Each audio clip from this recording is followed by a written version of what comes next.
Genèse au chapitre 45. Joseph ne pouvait plus se contenir devant tous ceux qui l'entouraient. Il s'écria: Faites sortir tout le monde. Et il ne resta personne avec Joseph. Quand il se fit connaître à ses frères, il éleva la voix et pleura. Et en pleurant, les Égyptiens l'entendirent et la maison de Pharaon l'entendit. Joseph dit à ses frères: Je suis Joseph, mon père vit-il encore? Mais ses frères ne purent lui répondre, car ils étaient troublés en sa présence. Joseph dit à ses frères: Approchez-vous de moi. Et ils s'approchèrent. Il dit: Je suis Joseph, votre frère, que vous avez vendu pour être mené en Égypte. Maintenant, ne vous affligez pas et ne soyez pas fâchés de m'avoir vendu pour être conduit ici, car c'est pour vous sauver la vie que Dieu m'a envoyé devant vous.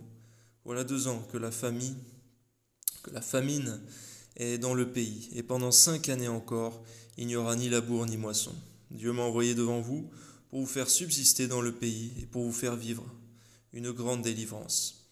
Seigneur, donne-nous aussi, Seigneur mon Dieu, le pardon, Seigneur mon Dieu, de pouvoir pardonner ceux qui nous ont offensés et maltraités. Au nom de Jésus, Amen.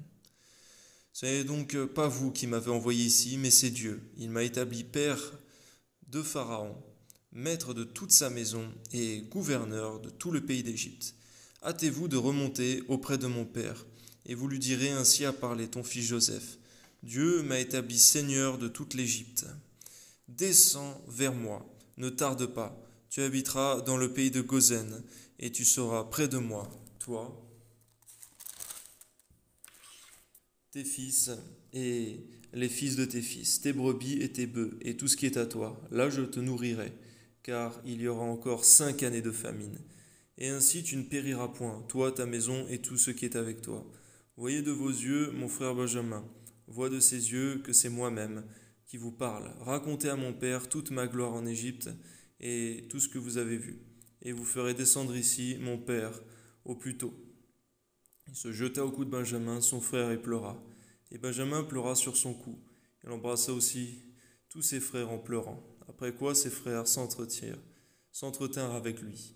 Le bruit se répandit dans la maison de Pharaon que les frères de Joseph étaient arrivés, ce qui fut agréable à Pharaon et à ses serviteurs. Pharaon dit à Joseph: Dis à tes frères, faites ceci, chargez vos bêtes et partez pour le pays de Canaan.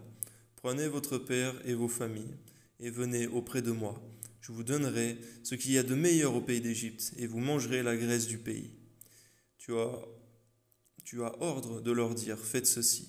Prenez dans le pays d'Égypte des chars pour vos enfants et pour vos femmes. Amenez votre père et venez. Ne regrettez point ce que vous laisserez, car ce qu'il y a de meilleur dans tout le pays d'Égypte sera pour vous. Seigneur, de la même manière, donne-nous de ne pas regretter tout ce que nous perdons, Seigneur, durant cette vie, car tu as dit dans ta parole que nous aurons de meilleures choses dans le ciel. Sois glorifié, Père. Amen. Les fils d'Israël firent ainsi. Joseph leur donna des chars selon l'ordre de Pharaon. Il leur donna aussi des provisions pour la route. Il leur donna à tous des vêtements de rechange, et il donna à Benjamin 300 cycles d'argent et 5 vêtements de rechange. Il envoya son père 10 ânes chargés de ce qu'il y avait de meilleur en Égypte, et 10 ânesses chargées de blé, de pain et de vivres pour son père pendant le voyage. Puis il congédia ses frères qui partirent, et il leur dit: Ne vous querellez pas en chemin. Ils remontèrent de l'Égypte, et ils arrivèrent dans le pays de Canaan, auprès de Jacob leur père. Ils lui dirent: Joseph vit encore, et même c'est lui qui gouverne tout le pays d'Égypte. Alléluia. Mais le cœur de Jacob resta froid, parce qu'il ne les croyait pas. Ils lui rapportèrent toutes les paroles que Joseph leur avait dites. Il vit les chars que Joseph avait envoyés pour le transporter. C'est alors que l'esprit de Jacob, leur père, se ranima. Et Israël dit: C'est assez, Joseph mon fils vit encore. J'irai et je le verrai avant que je meure. Alléluia, gloire à Dieu.